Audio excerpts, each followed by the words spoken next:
అంటే ఈ వీడియో ఒక్కటి చిన్నది పక్కన పెడితే జనరల్గా అయితే అమ్మాయిలు ఇలాంటి సిచ్యువేషన్స్ చాలా టైమ్స్ ఫేస్ చేసి ఉంటారు. చాలా మగవాళ్ళు చాలా వేధించే వాళ్ళు కూడా ఉన్నారు. నేను అనేది ఏంటంటే అట్లా ధైర్యంగా వచ్చి వాళ్ళకి శిక్ష పడే వరకు పోరాడాలి. కొంతమంది ఏమో లోపలే బాధపడుతుంటారు, లోపల కుమిలిపోతుంటారు. మొన్న ఒక అమ్మాయి మనం కాలేజ్ దగ్గర ఏదో పీరియడ్స్ వచ్చింది అని అన్నప్పుడు అమ్మాయి లోపల మనోవేద అంటే ధైర్యంగా ఉండాలి. సమాజంలో అందరికి అన్ని తెలుసు కదా. ఇప్పుడు ధైర్యంగా ఉండి అమ్మాయిలు ధైర్యంగా పోరాడండి అని చెప్తున్నాం. అంతేగాని ప్రతి ఒక్కటికి స్వేచ్ఛకి ముడి పెట్టకూడదు అంట నేను. స్వేచ్ఛ అనేది ఎవరెవరు హరించారండి. ఎవరి స్వేచ్ఛ వాళ్ళకు ఉంటుంది, ఎవరి లైఫ్ వాళ్ళకు ఉంటుంది, ఎవరి వ్యక్తిగత జీవితం వాళ్ళకు ఉంటుంది. ప్రతి విషయాన్ని ఇప్పుడు ఈ డిస్కషన్ని గతంలో జరిగిపోయిన డిస్కషన్కి దీనికి పెట్టకూడదు. ఒక్కొక్క ఇష్యూ ఒక్కొక్క దాని మీద మనం అందరం కూడా మహిళలం ఈరోజు ముందుకెళ్ళేసి మనం ఒక మార్పు తీసుకురావాలి సమాజంలో. మా హక్కులు కాదు, మన హక్కులు, మనం ఏం చేస్తున్నాం, మాకి చాలా తేడా కూడా ఉంటుంది. కాబట్టి ప్రతి విషయాన్ని మనం క్షుణ్ణంగా పరిశీలించాలి. ఎందుకంటే ఇవాళ అమ్మాయిలు చాలా సెన్సిటివ్గా ఉన్నారు తెలుసా. కొంతమంది అంటున్నాం ఎంతో ధైర్యంగా వస్తుంటారు కానీ అమ్మాయిలు చెప్పుకోలేకపోతారు.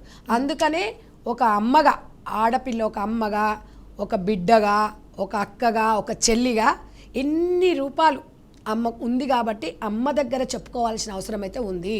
ఇంకొకటి మీకు నేను ఒక్కటే సూచిస్తున్నా మీ ఛానల్ ద్వారా, ప్రతి అమ్మలకు చెప్తున్నాను, మీ బిడ్డ కాలేజీ వేయించిన తర్వాత మగ బిడ్డ అయినా సరే ఆడబిడ్డ అయినా సరే ఒక అర్ధగంట సేపు, ఒక గంట సేపు ఇవాళ కాలేజ్ ఎక్కడ ఏం జరిగింది ఏందనేది మనసు విప్పి పిల్లలతో మాట్లాడండి.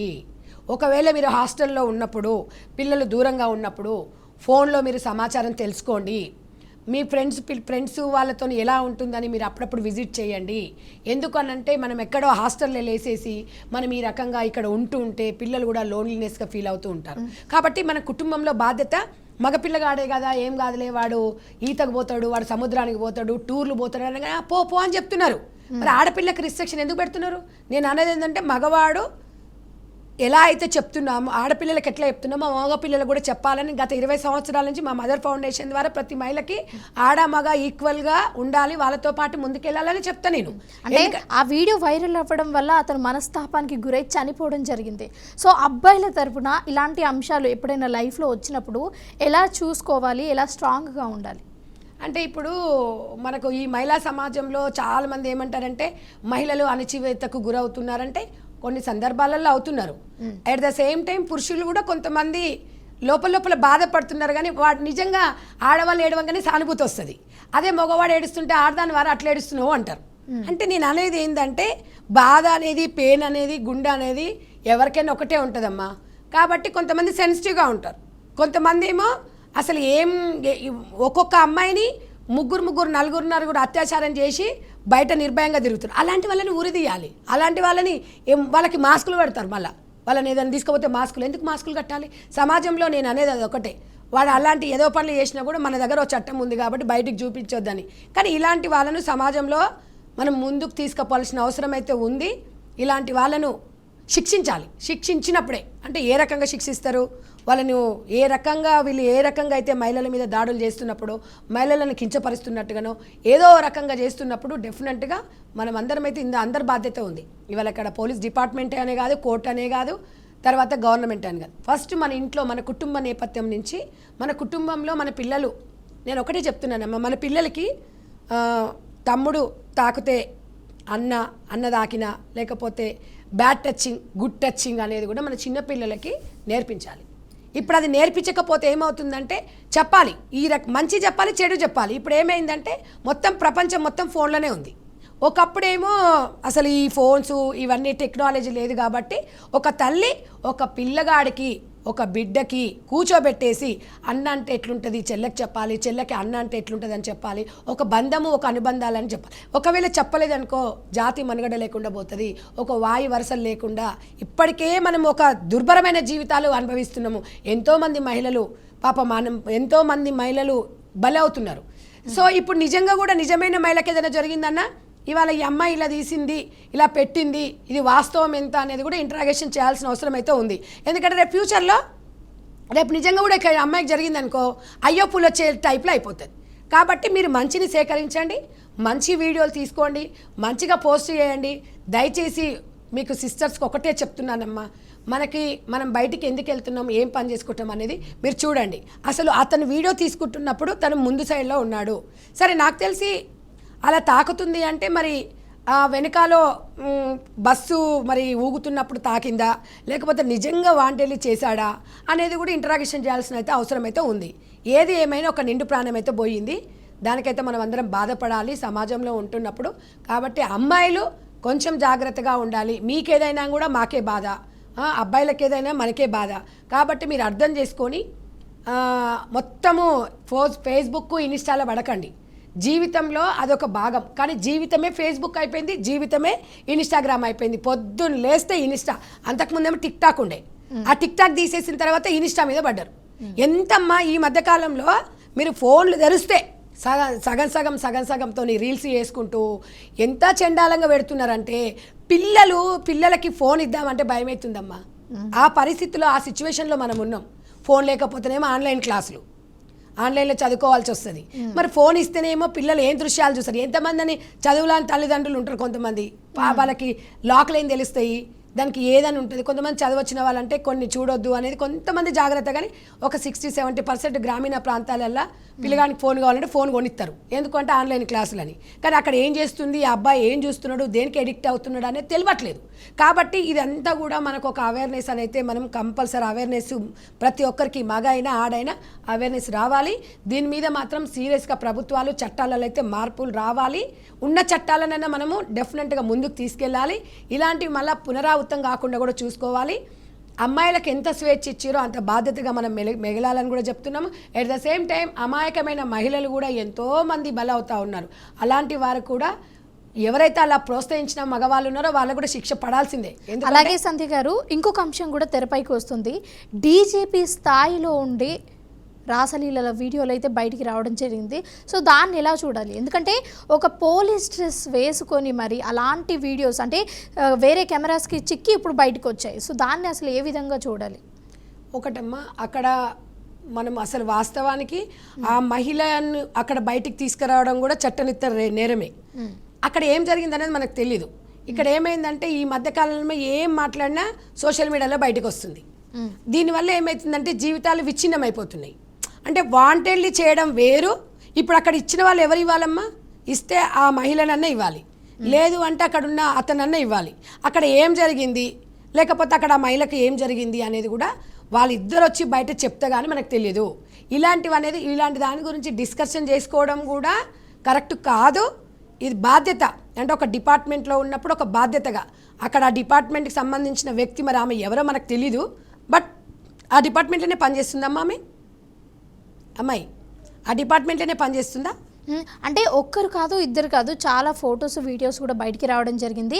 అండ్ చూసుకున్నట్లయితే వాళ్ళు కూడా ఇష్టంతోనే అది చేసినట్టుగా కనిపిస్తుంది. అంటే ఇప్పుడు ఇష్టంతోనే చేస్తున్నారు అన్నప్పుడు మనకు సుప్రీంకోర్టు కొన్ని అయితే చెప్పింది గైడ్లైన్స్. సో దాన్ని మనము వాళ్ళకి కూడా ఒక ఫ్యామిలీ ఉంటుంది. మరి అది ఇష్టంతో చెప్పిందా, లేకపోతే ఇష్టం లేదా, లేకపోతే ఇప్పుడు ఆ అమ్మాయి వచ్చి మీకు ఏమైనా కంప్లైంట్ ఇచ్చిందా?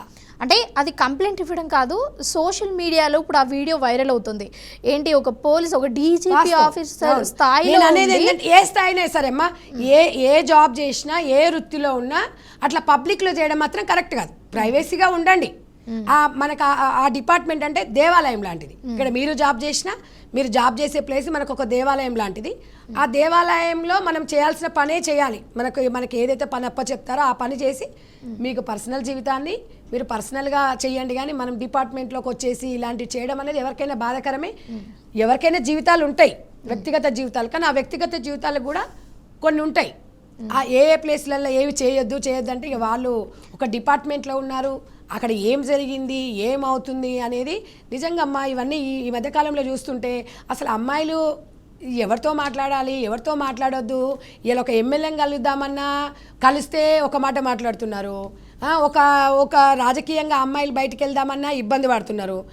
ఎట్లా అయిపోయింది సమాజంలో అంటే అసలు ఈ వాస్తవానికి ఒక ఎమ్మెల్యేతోని ఎవరికైనా మహిళలకు అవసరం ఉంటుంది, వెళ్తాము, మాట్లాడతాము. అక్కడ ఎంప్లాయీస్ కానివ్వండి, ఎంఆర్ఓలు, ఎండిఓలు, ఇట్లా చాలామంది వాళ్ళ పని వాళ్ళు చేసుకుంటారు. ఇట్లాంటి సోషల్ మీడియా ఏమైందంటే అరచేతుల సోషల్ మీడియా, ఇది ఫోన్ ఉండగానే క్లిక్ చేస్తున్నారు. ఇంతకుముందు ఇంత లేదు, జరిగినా కూడా వాళ్ళు ఎవరు వచ్చి చెప్పలేదు. కానీ అంటే ఇంతకుముందు లేదు జరిగినా కూడా చెప్పొద్దని మీ వాదన అని అంటారు. కొంతమంది ఉంటారు కదమ్మా, బ్యాచ్ ఉంటారు, అదే పనిగా పెట్టుకొని ఉంటారనమాట. మనము దేవాలయంకి వెళ్ళినప్పుడు దేవుని స్మరించుకొని పోరు కొంతమంది, దేవాలయం మీద ఉన్న బూతునే చూస్తారనమాట. అట్లా మనం మాట్లాడే ప్రతి విషయంలో ఈమె ఏం మాట్లాడిందని చెప్పేసి అందులోకెళ్ళి చిన్న చిన్న ముక్కలు తీసి వైరల్ చేస్తుంటారు. అది కాదమ్మా సబ్జెక్టు. నేను మహిళా పక్షపాతిని, నాకు మహిళలు అంటే చాలా గౌరవము, ఎట్ ద సేమ్ టైము మగవాళ్ళన్నా చాలా గౌరవము. మనం ఏంటంటే పరస్పర అంగీకారంతో మనం ముందుకెళ్ళాలి తప్ప ఒక్క మగవాడు 10 మగవాళ్ళు తప్పులు చేసినారని చెప్పేసి మనం పురుష సమాజాన్ని ఈచరించుకోవడం అనేది కరెక్ట్ కాదని నా వాదన. నాకు తెలిసిన వరకు నేను చెప్తున్నాను. నేను ఎందుకంటే గత 22 సంవత్సరాల నుంచి మహిళల మనోభావాలతో నేను ఉన్నాను కాబట్టి కొంతమంది అక్కడ వాస్తవ దృశ్యాలు ఏంటనేది మనకు తెలియదు. నిన్న కూడా కొన్ని అంటే ఈ సోషల్ మీడియా వచ్చిన తర్వాత మళ్ళీ కొంతమంది ఏమంటున్నారు, ఏఐ అని కూడా ఏదో మాట్లాడుతున్నారు కదా, ఏఐ ఏదో ఉంటుంది, ఏ వీడియో బయటకు వచ్చినా అదే చెప్తున్నారు. ఇప్పుడు ఏమైందంటే అయ్యో పులు వచ్చాయన్నట్టు అయిపోతుంది. ఏది జరిగినా అది మాది కాదండి అని నేను అనేది ఏంటంటే, ఏది ఏమైనా కూడా ఎవరైతే బాధితురాలా మాకు ఇది జరిగిందని చెప్పి వాళ్ళు బై రైటింగ్లో రాసి వాళ్ళు వచ్చి వాయిస్ పబ్లిక్లోకి ఇచ్చినప్పుడు దానికో సమస్యకు పరిష్కారం దొరుకుతుంది. అప్పుడు కూడా మనం టీవీలలో మాట్లాడుకోవచ్చు. అంటే సంధ్య గారు, ఇక్కడ ఇంకొక అంశాన్ని కూడా మనం చూడొచ్చు. ఏదైతే వీడియో వైరల్ అవుతుందో దాంట్లో ఒక్క అమ్మాయి కాదు, 2 అమ్మాయిలు కాదు, చాలా రకరకాల అమ్మాయిలు కనిపిస్తున్నారు. అంటే 2-3 అమ్మాయిలు కనిపిస్తున్నారు. సో ఆ స్థాయిలో ఉన్న వ్యక్తి దగ్గరికి చాలా మంది వస్తూ ఉంటారు, ఈ హెల్ప్ చేయండి, లేకపోతే ఈ ప్రాబ్లంలో ఉన్నాను, ఇది సాల్వ్ చేయండి అని. అంటే వాళ్ళని కూడా వలలో వేసుకునే ప్రయత్నం ఇది అన్నట్టుగా కనిపిస్తుందా? ఎందుకంటే ఒక ఆఫీస్లో అది కూడా ఒకరితోనే ఎఫ్ఐఆర్ పెట్టుకోవడం అంటే దట్ ఈస్ డిఫరెంట్. అండ్ ఇక్కడ చాలా మంది కనిపిస్తున్నారు కాబట్టి ఈ కోణంలో మనం చూడొచ్చా? అంటే అవసరాలకు వచ్చిన అమ్మాయిలను వలలో వేసుకోవడం లాంటివి తప్పమ్మా. పాపము చాలామంది అవసరం కోసం వస్తారు ఒక డిపార్ట్మెంట్లో, చాలా జరుగుతున్నాయి అట్లా. అలాంటి వాళ్ళని మనం కంపల్సరీ చర్యలు తీసుకోవాలి. ఎందుకంటే ఏదో ఒక పనుండి పోయినప్పుడు నిజంగా కూడా నేను కొన్ని 2016లో అనుకుంటామ్మా, నేను ఒక ఒంటరి మహిళ ఏదో అవసరం ఉంది అని ఒక లాయర్ దగ్గరికి ఏమో పోయారు. వాళ్ళ పేర్లు మనం చెప్పకూడదు, గోప్యంగా ఉంచుకోవాలి. వెళ్ళినప్పుడు నీకు ఎట్లా హస్బెండ్ లేడు కదా, నేను అన్ని నీ కేసు వాదిస్తాను మనము అన్నట్టుగా విధంగా మాట్లాడినప్పుడు ఆ మహిళ చాలా బాధపడింది. చాలా నేను అదేంది ఏంటంటే వీళ్ళు ఒక గొప్ప రంగంలో ఉన్నారు. ఒక పోలీస్ డిపార్ట్మెంట్ అంటే, ఒక అడ్వకేట్ న్యాయ వ్యవస్థ అంటే, ఒక గవర్నమెంట్ అంటే, వీళ్ళు ఒక బాధ్యత గల డిపార్ట్మెంట్లో ఉండి ఇలాంటి అందరు లేరమ్మా. అందరు అలా ఉంటే వ్యవస్థ ఇట్లా ఉండదు. చీడపురుగులు ఉంటారు. ఇప్పుడు పెద్ద సేన్లో అప్పుడప్పుడు కలుపు మొక్కలు వస్తుంటాయి, చీడపురుగులు వస్తుంటాయి. ఒక్క చీడపురుగు వల్ల డిపార్ట్మెంట్ని కూడా మనం నిందించడానికి ఆస్కారం ఉండదు. డెఫినెట్గా ఇంట్రాగేషన్ జరగాలి. అలా ఆ వీడియోలు ఎలా బయటకు వచ్చాయో ఫస్ట్ చూడాలి. అసలు ఎవరు తీశారు, అది వంటల్ని తీశారా, లేకపోతే ఇంకా ఆ అమ్మాయి కావాలని వీడియోస్ బయటికి పంపించిందా, లేకపోతే తన ద్వారానే ఏమైనా బయటకు వచ్చిందా, ఏదనేది కూడా డిస్కషన్ అయితే చేయాల్సిన అవసరం ఉంది. ఇది తీవ్రమవుతుందమ్మా ఈ సమస్యలు ఇవాళ. ఎందుకంటే అమ్మాయిలు బయటికి పంపిద్దామంటే చాలా ఇబ్బందులు పడుతున్నారు. ఇవాళ మనకేమో పనుల కోసం మనం పనుల నిమిత్తం బయటకు వెళ్ళాల్సి వస్తుంది. కొంతమంది అడ్వకేట్స్ పాపం తన పని తను చేసుకుంటూనే వెళ్తూనే ఉన్నారు. రోజులు ఇవే కేసులు ఇవే అవుతున్నాయి. కాబట్టి మనము గవర్నమెంట్ మాత్రం డెఫినెట్గా, ఏ గవర్నమెంట్ అయినమ్మా, ఇక్కడ సెంట్రల్ గవర్నమెంట్ కానివ్వండి, రాష్ట్ర ప్రభుత్వాలు కానీ డెఫినెట్గా ఇట్లాంటి దాని మీద నిఘా మాత్రం పెట్టాల్సిన అవసరం ఉంది. ఎంత నిఘా పెట్టినా కూడా ఏ అని చెప్పేసి రోజు ఏదేదో వస్తుంది. దాన్ని మనం లేకపోతే మనుగడ అనేది సాగడం చాలా కష్టంగా ఉంది. రోజొకటి మేడం, రోజొకటి. ఇక్కడ ఇది రీసెంట్గా నిన్నమన్నా ఒక అమ్మాయి మీర్పేటలో చిన్న బాబుకి ఫైజన్ ఇచ్చేసి ఆమె సూసైడ్ చేసుకుంది. ఎందుకు అమ్మాయిలు ఎందుకు అట్లా వీక్ అవుతున్నారు? సమాజం చాలా పెద్దది కదా, మీరు ఎందుకు స్ట్రాంగ్గా ఉండలేకపోతున్నారు అనేది కూడా మన సమాజానికి ఒక మెసేజ్ ఇవ్వాల్సి ఉంటుంది. ఎందుకంటే జీవితంలో విసుగు అనేది కాదు, జీవితం ఒకటే జీవితం ఉంది. ఆ జీవితంలో హ్యాపీగా ఉండాలని, మనం ఉన్నన్ని రోజులు హ్యాపీగా ఉండాలి, మీకు నచ్చినట్టుగా బతకండి. కాకపోతే వ్యక్తిగత జీవితం వేరే ఉంటుంది, పబ్లిక్లో మనం ఉండే జీవితం వేరే ఉంటుంది. కాబట్టి ఆ వ్యక్తిగతానికి పబ్లిక్ అనేది కొంచెం మనం గోప్యంగా ఉంచుకొని మనం ముందుకెళ్తే తప్పకుండా మగవారితో సమానంగా ముందుకెళ్ళొచ్చు.